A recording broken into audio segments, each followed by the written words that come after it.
আসসালামু আলাইকুম প্রিয় শিক্ষার্থীরা। আজকে আমরা এসএসসি পরীক্ষার্থী 2021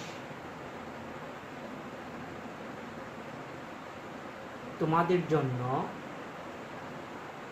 রসায়নের দ্বিতীয় অ্যাসাইনমেন্ট নিয়ে আমরা আলোচনা করব। দেখো, দ্বিতীয় অ্যাসাইনমেন্টে এখানে ক নম্বর প্রশ্নটা পর্যায় নির্ণয় করতে বলছে। আসলে মৌলের পর্যায়টা কিভাবে নির্ণয় করতে হয় আমরা এই বিষয় নিয়ে আলোচনা করব। তাহলে মৌলের পর্যায় নির্ণয় করতে হলে দেখো যে এখানে আমাদের যে জিনিসটা লাগবে একটু খেয়াল করো এইদিকে, যে পর্যায় নির্ণয়।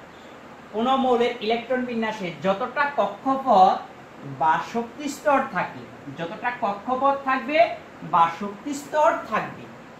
যতগুলো কক্ষপথ বা শক্তি স্তর থাকে সেই সংখ্যাকে ওই মৌলের পর্যায় সংখ্যা বলা হয়। আমাদের ক নম্বর প্রশ্নটা কিন্তু পর্যায় নির্ণয় করতে বলছে। আমাদের উদ্দীপকে এখানে 4টি মৌল দেওয়া আছে, এই 4টি মৌলের আমরা পর্যায় নির্ণয় করব। এই 4টি মৌলের পর্যায় কিভাবে নির্ণয় করতে হয় সে বিষয়ে আমরা আলোচনা করব। এখন একটু লক্ষ্য করো, দেখো মৌলটা হলো, প্রথমে যে মৌলটা লিথিয়াম, আমরা লিথিয়ামের পর্যায় নির্ণয় করব। তাহলে লিথিয়ামের পারমাণবিক সংখ্যাটা আছে 3। তাহলে আমরা ইলেকট্রন বিন্যাস করি। লিথিয়ামের ইলেকট্রন বিন্যাস 1s2 2s1, অর্থাৎ 1 নম্বর কক্ষপথে 2টা ইলেকট্রন আর 2 নম্বর কক্ষপথে গেছে 1টা ইলেকট্রন। তাহলে এটাকে যদি আমি সংক্ষেপে লিখি, এইভাবে লেখা যায় 2-1, অর্থাৎ লিথিয়ামের ইলেকট্রন বিন্যাস হতে লিথিয়াম এর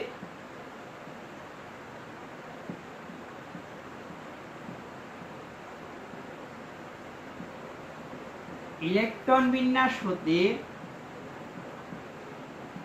দেখা যায়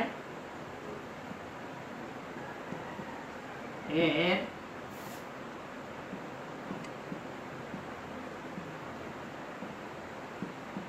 ইলেকট্রন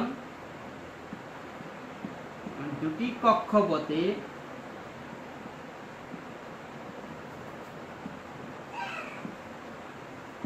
প্রবেশ করেছে। অর্থাৎ লিথিয়ামের ইলেকট্রন বিন্যাস হতে আমরা দেখতেছি যে লিথিয়ামের ইলেকট্রন 2টা কক্ষপথে প্রবেশ করেছে, প্রথম কক্ষপথে আর দ্বিতীয় কক্ষপথে। অর্থাৎ প্রথম কক্ষপথে 2টি ইলেকট্রন প্রবেশ করেছে আর দ্বিতীয় কক্ষপথে 1টি ইলেকট্রন প্রবেশ করেছে, অর্থাৎ কক্ষপথ বা শক্তি স্তর। তাহলে এখানে প্রথম শক্তি স্তরে 2টি ইলেকট্রন আর দ্বিতীয় কক্ষপথে 1টি ইলেকট্রন। তাহলে কক্ষপথের সংখ্যা হলো 2টি কক্ষপথে ইলেকট্রন প্রবেশ করেছে, অর্থাৎ কক্ষপথের সংখ্যা তাহলে কয়টি? 2টি। তাহলে আমরা এখান থেকে লিখতে পারি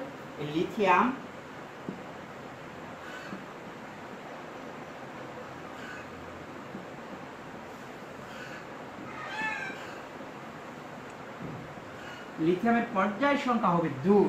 তাহলে আমরা দেখলাম যে লিথিয়ামের পর্যায় সংখ্যাটা কত? লিথিয়ামের পর্যায় সংখ্যা 2। আমাদের এখান থেকে পর্যায় নির্ণয় করতে বলছে।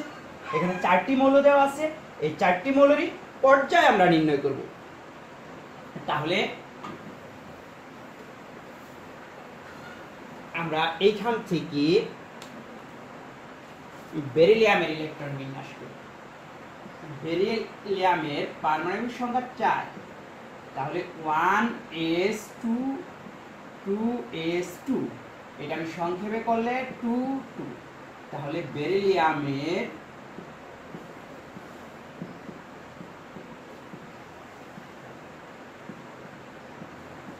ইলেকট্রন বিন্যাস হতে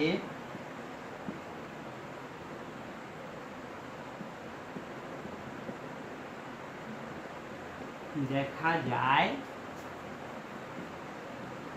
এর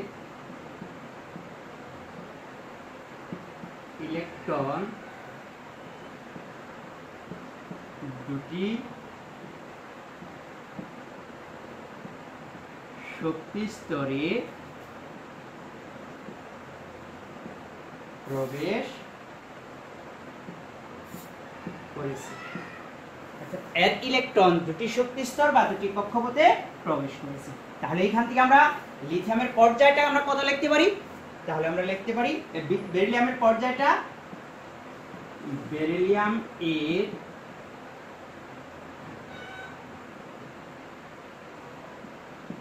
পর্যায় হবে 2। তাহলে বেরিলিয়াম দ্বিতীয় পর্যায়ের মৌল, বেরিলিয়ামের পর্যায় সংখ্যা 2 বা পর্যায় হবে 2। তাহলে পর্যায় সংখ্যা আমরা লিখে দিই যে বেরিলিয়ামের পর্যায় সংখ্যা ইকুয়াল 2 বা পর্যায় 2 আমরা যা লিখি, তাহলে পর্যায়টা হলো 2।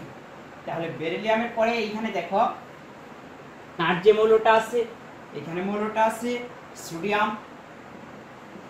সোডিয়ামের ইলেকট্রন বিন্যাস করব। সোডিয়ামের ইলেকট্রন হলো 11টা। তাহলে 1s2 2s2 2p6 3s1। তাহলে সোডিয়ামের সংক্ষেপে যদি আমরা করি, একটু খেয়াল করো, প্রথম শক্তি স্তরে 2টা, এটা হলো দ্বিতীয় নম্বর কক্ষপথ। দ্বিতীয় কক্ষপথে s অরবিটাল আর p অরবিটাল থাকে। ইলেকট্রন কয়টা? 8টা। আর তৃতীয় কক্ষপথে 1টা। তাহলে আমরা এখান থেকে লিখতে পারি সোডিয়াম এর ইলেকট্রন বিন্যাস হতে দেখা যায়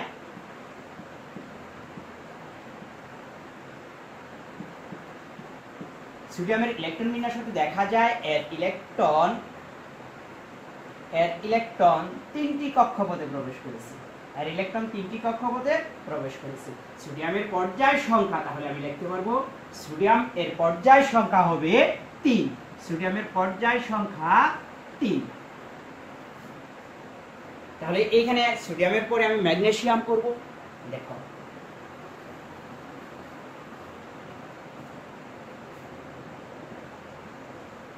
ম্যাগনেসিয়ামের 12টা ইলেকট্রন আছে। তাহলে 1s2 2s2 2p6 আর 3s2। তাহলে ম্যাগনেসিয়ামের সংক্ষেপে যদি আমি ইলেকট্রন বিন্যাসটা করি, তাহলে দেখো প্রথম শক্তি স্তরে 2টা, দ্বিতীয় শক্তি স্তরে হলো 8টা, আর তৃতীয় শক্তি স্তরে হলো 2টা। তাহলে ম্যাগনেসিয়াম এর আমি লিখতে পারি যে ম্যাগনেসিয়ামের ইলেকট্রন বিন্যাস হতে দেখা যায় এর ইলেকট্রন 3টি কক্ষপথে প্রবেশ করেছে। সুতরাং ম্যাগনেসিয়ামের ইলেকট্রন বিন্যাস, দেখো এখানে ম্যাগনেসিয়ামের পর্যায় সংখ্যা হবে 3। তাহলে ম্যাগনেসিয়ামের পর্যায় সংখ্যাও 3। তাহলে আমরা এখান থেকে পর্যায় সংখ্যাটা আমরা নির্ণয় করলাম একদম সহজ পদ্ধতিতে। 4টা মৌলেরই আমরা পর্যায় সংখ্যা নির্ণয় করব। তাহলে আমরা দেখলাম যে পর্যায় সংখ্যা নির্ণয় করতে হবে, তার ইলেকট্রন বিন্যাস আমাদের করতে হবে। ইলেকট্রন বিন্যাস আমরা করে দেখব যে এর কয়টি কক্ষপথে ইলেকট্রন প্রবেশ করেছে। যদি 3টি কক্ষপথে প্রবেশ করে তাহলে পর্যায় সংখ্যা 3। 4টি কক্ষপথে ইলেকট্রন প্রবেশ করলে পর্যায় সংখ্যা হবে 4। আর 2টা কক্ষপথে প্রবেশ করলে পর্যায় সংখ্যা হবে 2। এখন আমরা গ্রুপ বা শ্রেণী নির্ণয় করা শিখব, কিভাবে গ্রুপ বা শ্রেণী নির্ণয় করতে হয়।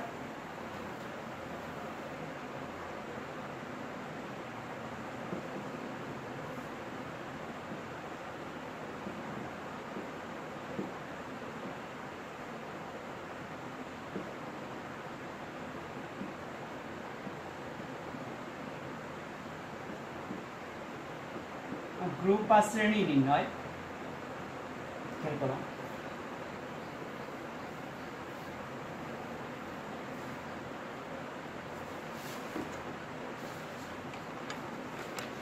সাধারণত আমরা জানি যে খ নম্বর প্রশ্নটা আমরা গ্রুপ বা শ্রেণী নির্ণয় করব। গ্রুপ বা শ্রেণী নির্ণয় করতে গেলে আমাদের দেখো কি গ্রুপ বা শ্রেণী নির্ণয় করতে গেলে আমাদের সাধারণত আমাদের যে জিনিসটা জানা দরকার যে কোনো মৌলের ইলেকট্রন বিন্যাসের শেষ কক্ষপথে সাধারণত যে কয়টি ইলেকট্রন থাকে, সাধারণভাবে কোনো মৌলের গ্রুপ বা শ্রেণী নির্ণয় করতে গেলে কোনো মৌলের শেষ কক্ষপথে ইলেকট্রন বিন্যাসের শেষ কক্ষপথে যে কয়টা ইলেকট্রন থাকে সেটাকেই তার গ্রুপ বা শ্রেণী সংখ্যা বলা হয়।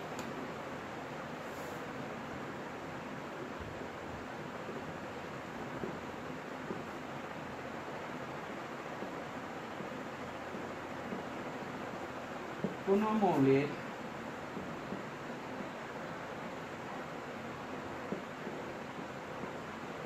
ইলেকট্রন বিন্যাসে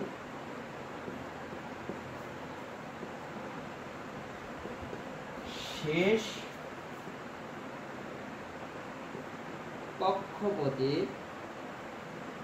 সাধারণত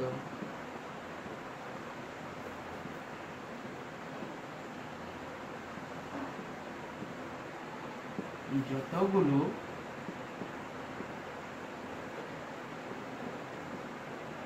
ইলেকট্রন থাকে সেই সংখ্যাকেই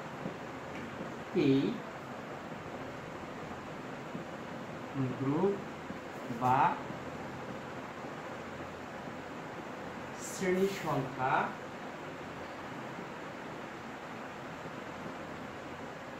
বলা হয়। তাহলে এক্ষেত্রে লক্ষ্য করো যে বেরিলিয়ামের ইলেকট্রন বিন্যাসটা লিথিয়ামের ইলেকট্রন বিন্যাসটা লিথিয়ামের 3টা ইলেকট্রন থাকে, তাহলে 1s2 2s1। তাহলে সাধারণভাবে আমরা এখানে লিথিয়ামের ইলেকট্রন বিন্যাস প্রথম শক্তি স্তরে কয়টা? 2টা, আর দ্বিতীয় কক্ষপথে 1টা। তাহলে প্রথম কক্ষপথে ইলেকট্রন পেয়েছি 2টার, দ্বিতীয় কক্ষপথে 1টি ইলেকট্রন পেয়েছি। তাহলে আমরা লিখতে পারি লিথিয়াম এর ইলেকট্রন বিন্যাস হতে দেখা যায় এর শেষ কক্ষপথে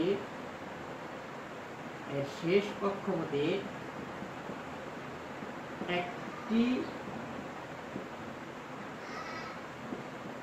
ইলেকট্রন থাকে বা একটি ইলেকট্রন আছে। তাহলে আমরা লিখতে পারবো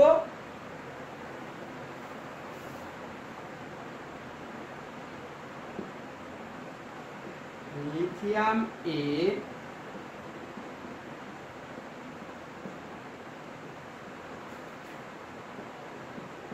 লিথিয়ামের গ্রুপ সংখ্যা বা লিথিয়ামের গ্রুপ হবে লিথিয়ামের গ্রুপ 1, অর্থাৎ 1 নম্বর গ্রুপ।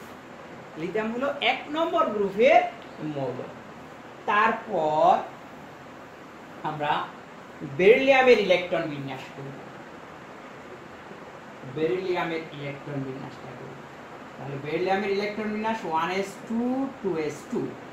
তাহলে আমি এটা যদি সংক্ষেপে করি, খেয়াল করো, সংক্ষেপে করলে প্রথম শক্তি স্তরে 2টা, দ্বিতীয় কক্ষপথেও 2টা।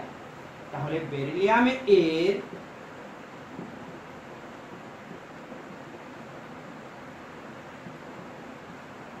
ইলেকট্রন বিন্যাস হতে দেখা যায় যে এর শেষ কক্ষপথে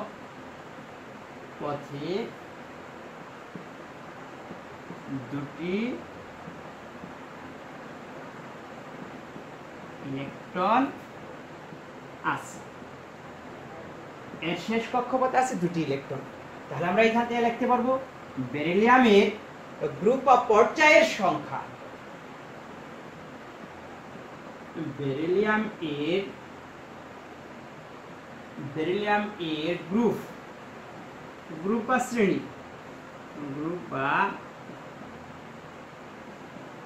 শ্রেণী 2। তাহলে দেখো আমরা ইলেকট্রন বিন্যাস পারলে প্রত্যেকটা মৌলে অনেক সহজে আমরা গ্রুপ, পর্যায় এগুলো আমরা নির্ণয় করতে পারি। তাহলে এরপরে আমরা যাব সোডিয়াম। সোডিয়ামে 11টা ইলেকট্রন আছে। তাহলে 1s2 2s2 2p6 3s1। তাহলে এখান থেকে আমরা সোডিয়ামের ইলেকট্রন বিন্যাস, প্রথম শক্তি স্তরে 2টা, এটা হলো দ্বিতীয় কক্ষপথ, দ্বিতীয় কক্ষপথে 8টা, আর শেষ বা তৃতীয় কক্ষপথে 1টি।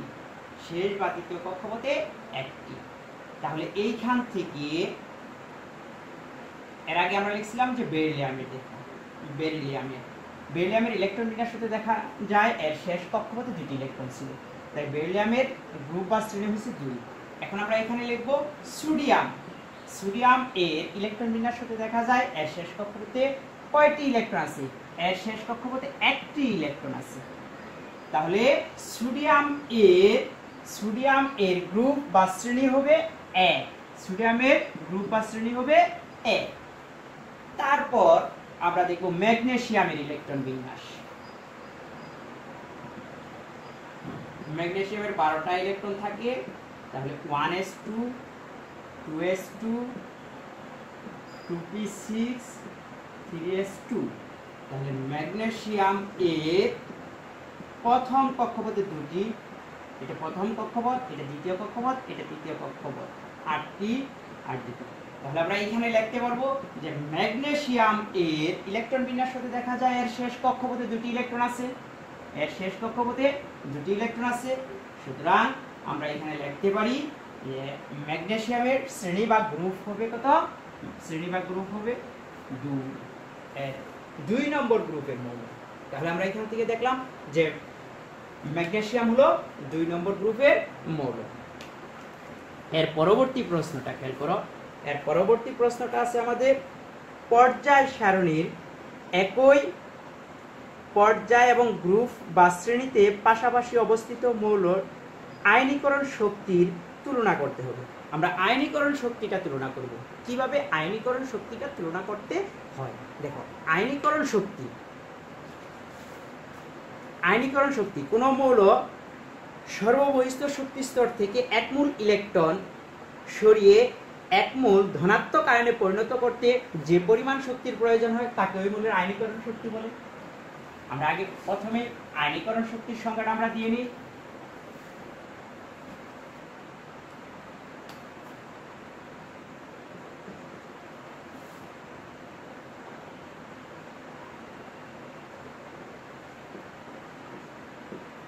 আয়নীকরণ শক্তি, তাহলে আয়নীকরণ শক্তিটা হলো কোন মৌলের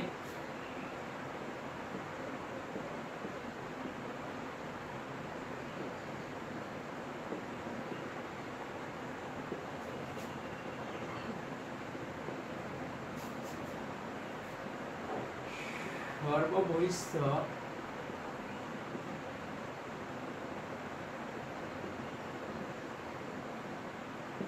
শক্তি স্তর থেকে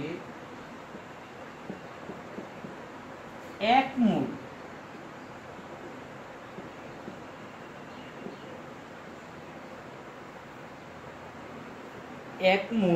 ইলেকট্রন সরিয়ে 1 মোল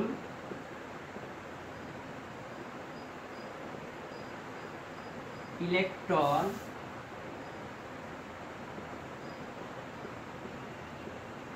সরিয়ে 1 মোল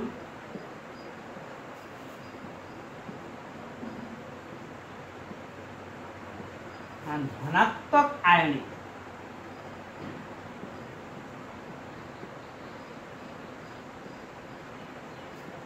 পরিণত করতে যে পরিমাণ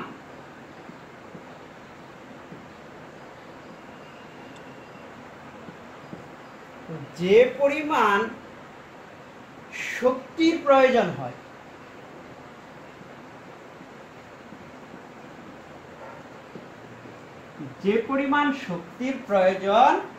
হয়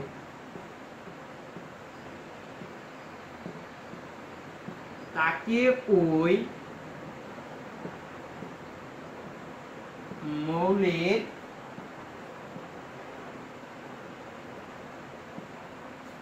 আয়নীকরণ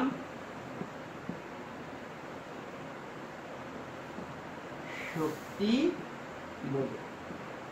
বলা হয়। তাহলে আমরা আয়নীকরণ শক্তির সংজ্ঞাটা আমরা দেখে নিলাম যে কোন মৌলের সর্বহিস্ত শক্তি স্তর থেকে এক মূল ইলেকট্রন সরিয়ে ধনাত্মক আয়নে পরিণত করতে, আমরা জানি যে ইলেকট্রন যখন সরিয়ে নেওয়া হয় তখন মৌলটা ধনাত্মক আয়নে পরিণত হয়, আর যখন মৌলটা ইলেকট্রন গ্রহণ করে তখন সে ঋণাত্মক আয়নে পরিণত হয়।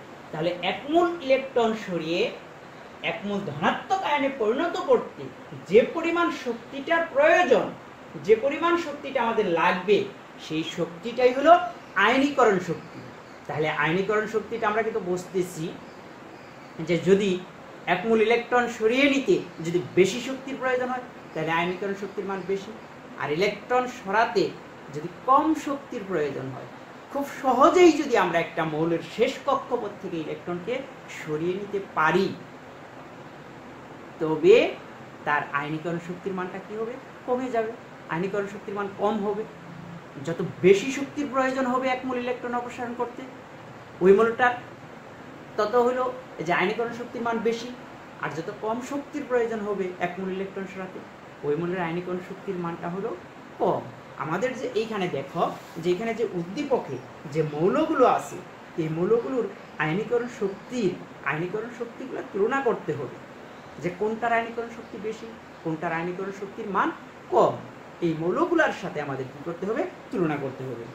পর্যায় সারণীতে আবার আরো কিছু আমাদের জিনিস দেখো জানা থাকতে হবে, যে পর্যায় সারণীতে আমরা পর্যায় সারণী যেমন পর্যায় এবং গ্রুপ সম্বন্ধে জানি। দেখো এগুলো হলো পর্যায় সারণীতে পর্যায় আর গ্রুপ আছে, এগুলা এখানে আছে যেমন প্রথম পর্যায়, দ্বিতীয় পর্যায়, তৃতীয় পর্যায়, চতুর্থ, পঞ্চম।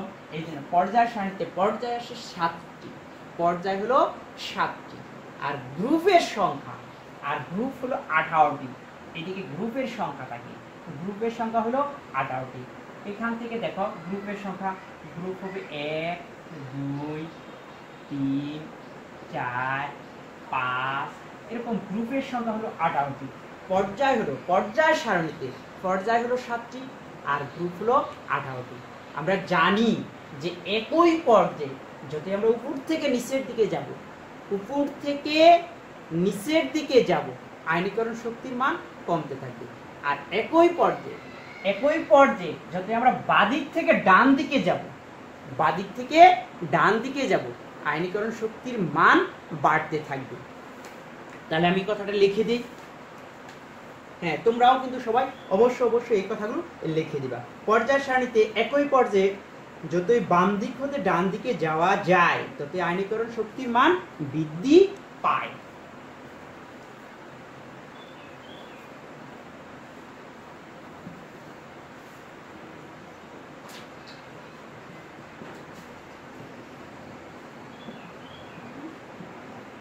পর্যায় সারণীতে একই পর্যায়ে যতই বা দিক হতে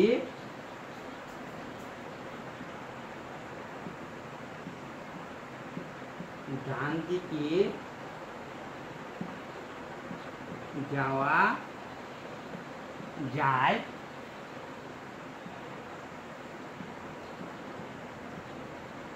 ততই আয়নীকরণ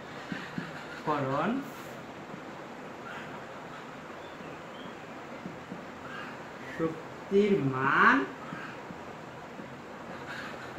বৃদ্ধি পায়। আবার একই গ্রুপে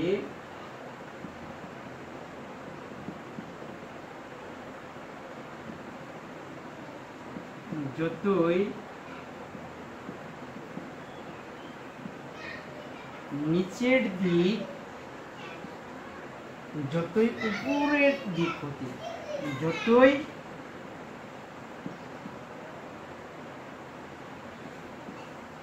উপরের দিক হতে নিচের দিকে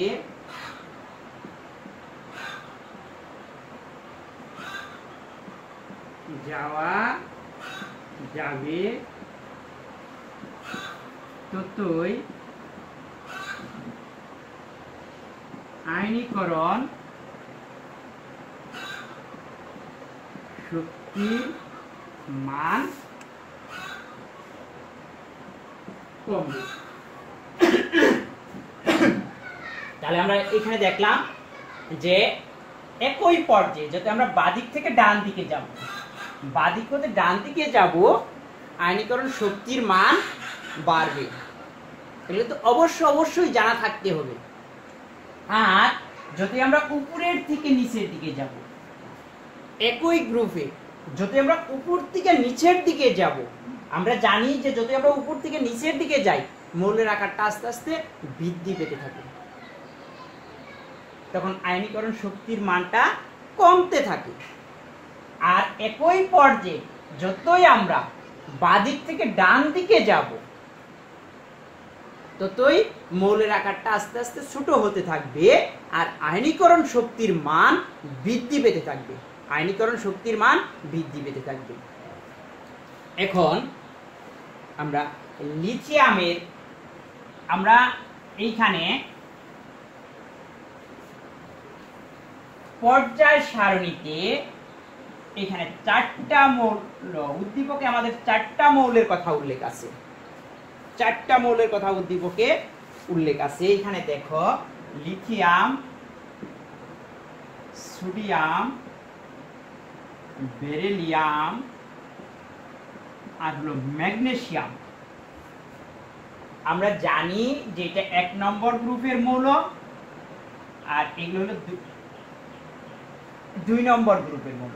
আর এই দিক থেকে যদি আমরা খেয়াল করি দেখো তাহলে এটা হলো এক পর্যায়, এটা হলো দ্বিতীয় পর্যায়ের মৌল আর এটা হলো তৃতীয় পর্যায়ের মৌল, এটা হলো তৃতীয় পর্যায়ের মৌল। কারণ পর্যায় এবং গ্রুপ নির্ণয় করা আমরা ক এবং খ তে আমরা দেখে আসছি যে কিভাবে একটা মৌলের পর্যায় এবং গ্রুপ নির্ণয় করতে হয়। তাহলে এক্ষেত্রে এটার ইলেকট্রন বিন্যাস আমরা পেয়েছি 2 1, তখন আমরা দেখছি যে 2টা কক্ষপথে ইলেকট্রন গেছে, তাহলে 2 নম্বর পর্যায়। আর শেষ কক্ষপথে একটা ইলেকট্রন থাকার কারণে গ্রুপের সংখ্যা হয়েছে 1, আর এটার ইলেকট্রন বিন্যাস পেয়েছি 2 8 1, এটা হলো 1 নম্বর গ্রুপের মৌল। আর পর্যায়ের সংখ্যা 3, 3টা কক্ষপথে ইলেকট্রন প্রবেশ করেছে। এক্ষেত্রে আমরা এখন গ্রুপ এবং পর্যায়টা আমরা চিনে নিলাম। এখন আমাদের প্রয়োজন হলো যে কোনটার আয়নীকরণ শক্তির মান বেশি আর কোনটার আয়নীকরণ শক্তির মান কম।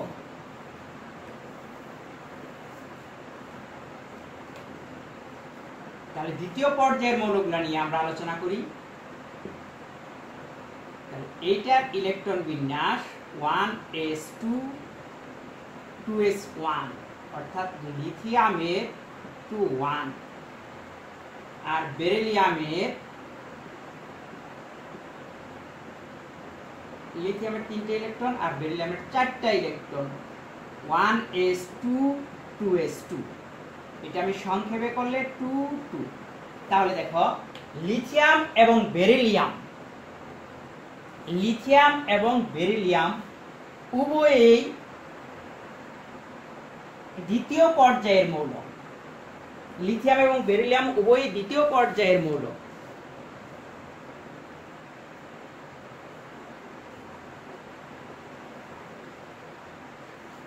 তাহলে এইখান থেকে আমরা দেখতেছি যে লিথিয়াম এবং বেরিলিয়াম উভয়ই দ্বিতীয় পর্যায়ের মৌল। এই দ্বিতীয় পর্যায়ের মৌলের মধ্যে আমরা জানি যে একই পর্যায়ে যদি আমরা বাদিক থেকে ডান দিকে যাব মৌলের আকার তত হ্রাস পাবে, আর মৌলের আকার যত হ্রাস পাবে তার আয়নীকরণ শক্তির মান বৃদ্ধি পাবে।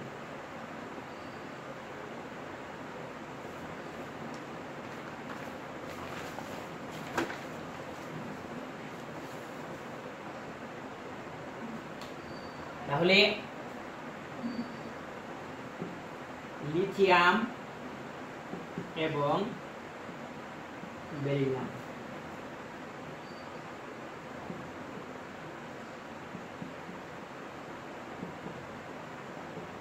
পরমাণুর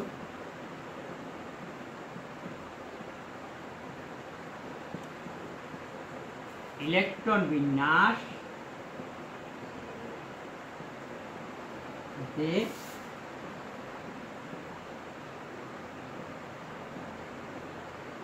দেখা যায়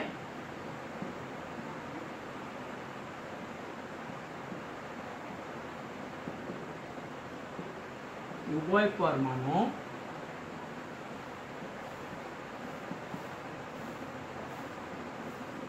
দ্বিতীয় পর্যায়ের মৌল।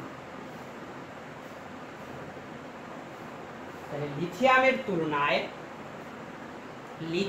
তুলনায় বেরিলিয়ামের পারমাণবিক ব্যাসার্ধ কম।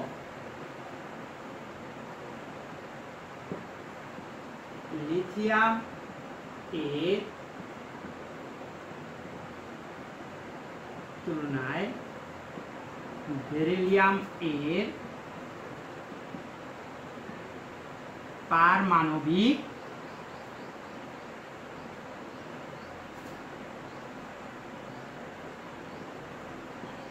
পারমাণবিক ব্যাসার্ধ কম। লিথিয়াম এর তুলনায় বেরিলিয়াম এর পারমাণবিক ব্যাসার্ধ কম। পারমাণবিক ব্যাসার্ধ বাড়লে আয়নীকরণ শক্তির মান বাড়ে। পারমাণবিক ব্যাসার্ধ কমলে আয়নীকরণ শক্তির মান বাড়ে। একই পর্যায়ে যদি আমরা বাদিক থেকে ডান দিকে যাই, এর আগেও বলছি যে পারমাণবিক, আমরা এর আগে কিন্তু সংজ্ঞা দিয়েছি যে একই পর্যায়ে যদি আমরা বাদিক থেকে ডান দিকে যাব, মৌলের আয়নীকরণ শক্তির মান বৃদ্ধি পাবে। তাহলে দেখো, লিথিয়াম এবং বেরিলিয়াম উভয় পরমাণুর ইলেকট্রন বিন্যাসের সাথে দেখা যায় উভয় পরমাণু দ্বিতীয় পর্যায়ের মৌল। লিথিয়ামের তুলনায় বেরিলিয়ামের পারমাণবিক ব্যাসার্ধ কম। পারমাণবিক ব্যাসার্ধ কমলে আয়নীকরণ শক্তির মান বাড়ে। তাহলে আমরা এখানে লিখতে পারি বেরিলিয়াম এর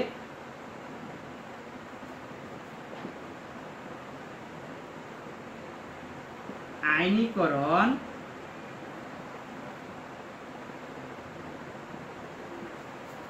শক্তির মান বেশি। অতএব আমি এখান থেকে লিখতে পারবো beryllium is greater than lithium, অর্থাৎ বেরিলিয়াম পরমাণুর আয়নীকরণ শক্তির মান বেশি। তাহলে আমরা প্রথম স্টেপে দেখলাম দ্বিতীয় পর্যায়ের যে মৌল, এই দ্বিতীয় পর্যায়ের দুটা মৌলের সাথে আমি তুলনা করলাম।